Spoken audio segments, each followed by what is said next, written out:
আমি সবাইকে সালাম এবং শুভেচ্ছা জানাচ্ছি। আসসালামু আলাইকুম ওয়া রাহমাতুল্লাহ। আমি শুধু একটি কথা বলতে চাই, সোমালিয়া বাংলাদেশ নয়, শুধু পৃথিবীর একটি দ্বৈততম দেশ, কিন্তু সেখানে সাধারণ মানুষ জিরো কারাপশন, আপনি বলতে পারেন শূন্য শূন্য কারাপশন। কিন্তু কিভাবে সম্ভব হয়েছে? কারণ তাদের যে লেখাপড়া, ইথিক্স বেসড এডুকেশন, সে কারণে এটা সম্ভব হয়েছে।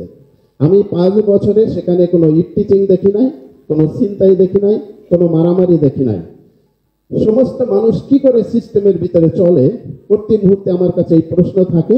তার উত্তর খুঁজে আমি একটাই পাই, তাদের ইথিক্স বেসড এডুকেশন।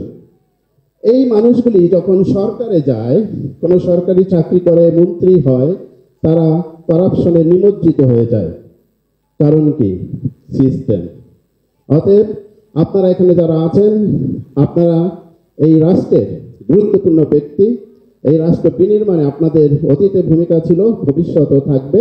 সবার কাছে আমার বিনীত অনুরোধ, কি করে এই বাংলাদেশে এথিক্স বেসড এডুকেশন সিস্টেম চালু করা যায়, সেই জন্য সবাই ভূমিকা রাখবেন।